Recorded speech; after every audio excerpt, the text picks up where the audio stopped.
My name's Carolyn Leadley, and this is Rising Pheasant Farms. It's a for-profit business, agricultural business that we started in 2009, so we've just completed our 14th season. And we grow here on the east side of Detroit. We specialize in what you see, which is microgreens and shoots. So we've been selling those since 2009 at Eastern Market to local restaurants. But since our very beginning, we've definitely branched out a lot. So we grow a variety of other fruits and vegetables. We're kind of a family affair. So I'm the farm manager and owner of the business. And then my husband, Jack, does all the accounting, and he's the person you'd see at market. So he's definitely a more familiar face sometimes for the business.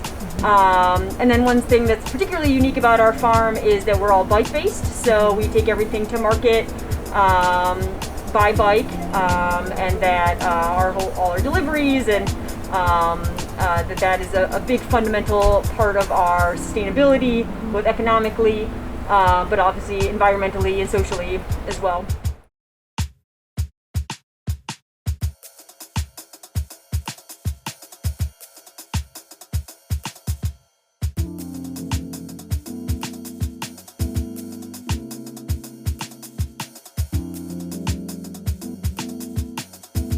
Every element of the farm is intended to work together, so it's definitely more of like a resilient, regenerative, like permaculture type farm is kind of our goal. So the manure from the rabbits goes on the garden as fertilizer. I mean, it's just really going back to the old way of people used to farm for millennia all over the world until industrial agriculture came in and replaced everything. Right. So we kind of view our lives and the farm is definitely a relearning process, relearning skills. Neither one of us grew up on farms, so it's definitely a relearning of how to work with nature, how to grow in a natural way beyond organic. Another element of our business has always been to live a very simple life so that we can continue to run our business.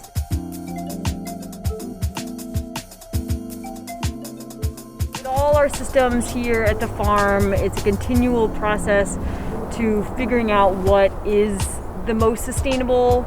As I had mentioned before, it's always like, okay, do you move forward with technology as the savior, or do you step back into a simpler life? I think we try to balance those two, and usually opt for the latter. But solar seemed like it made sense simply because there was quite a few energy uses that the farm needed in particular, particularly a cooler, that was going to be awfully hard to figure out how to do in a simpler way. That energy supply was just necessary for those very basic purposes to run the business. Speaking with folks at Strawberry Solar, which is who we worked with, Diane Cheklich, and the folks there, they kind of let us know that DTE was going to be changing their rates last year, and so not giving people as much money for their solar creation, their energy creation. So that was kind of the push to like, okay, we need to jump on now. If we're going to do this seems like the right time. Certainly solar and just doing any kind of non-oil extractive type energy creation fits completely in line with what we do here at Rising Pheasant Farms.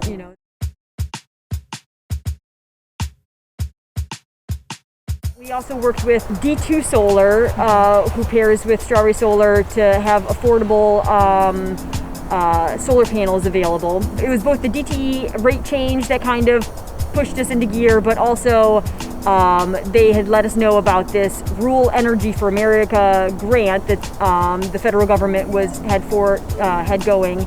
As I said, is typically for rural businesses or agricultural businesses. So we were the first to apply as an urban farm and to receive a grant. So that was for about a quarter of the solar panel cost.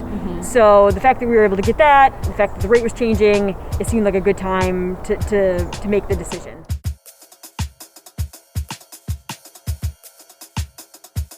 The total cost was about $18 $8,000, and a quarter of that came in from the grant.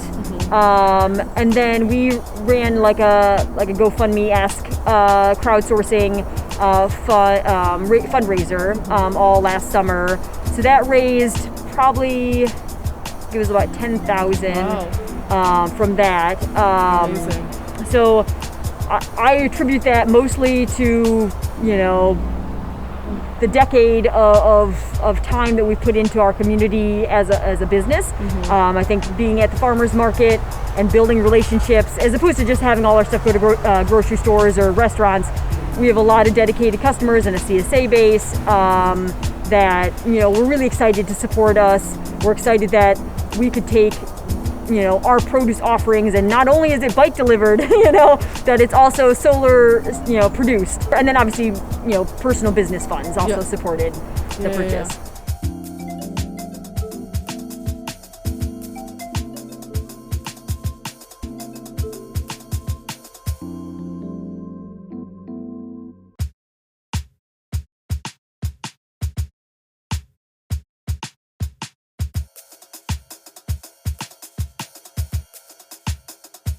This is all the power coming from the solar panels here. This box, which is just a disconnect, it's just a switch. This is what they had to put in when the city had a problem. So then the power goes from here to our house first, and then it comes up out of here through the meter and then back out. On the sales invoice, I think it said 5.94, which is like the max kilowatt output. I don't. Occasionally, it has ticked up to that. I think generally we reside in a 4.5 to 5 kilowatt peak use pattern. I would guess that maybe by February or March, that power coming in number is higher than the power going out number, and then March, April will start the time of year where we've just been through a period where we're using more, and we're about to enter a period where we produce more. You can get a sense if you follow it day to day, but generally it's hard to tell what the system's doing until you look at it. But that's okay,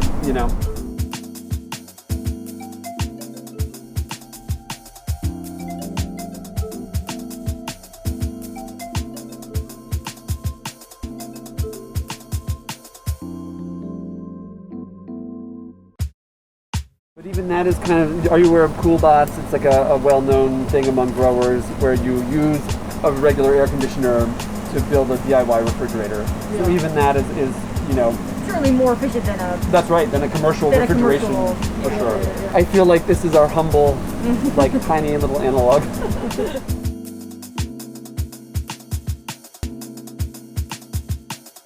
Work in the realm of food independence, food sovereignty. I feel like it's just another element of Detroiters being in control of their lives and having a say in their quality of life.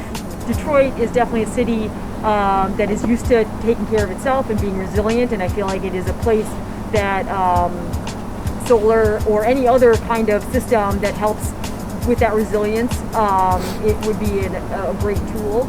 I think that people are very familiar with spending more money up front to save money down the road, so I think people are already ready to make decisions like that.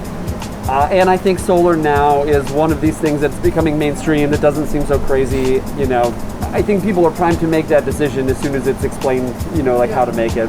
And having more opportunities where the government, either the city government or federal government is supporting, especially low-income areas where you're putting them on apartment buildings or whatever, that it's a benefit to the landowner, landlord. It's also a benefit to all the tenants with reduced energy bills.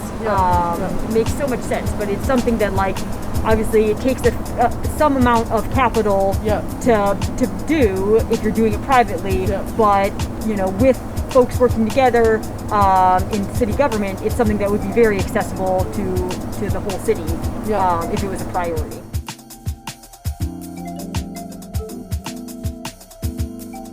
For us as a business, it's also, everything's marketing, right? So it doesn't hurt to be able to market to our customers that this is an added way that we're a more sustainable farm, that you are supporting green energy by supporting us. So I feel like that's definitely something that businesses in Detroit could take a look at as a way to market to their customers, to kind of give themselves, stand out in a different way.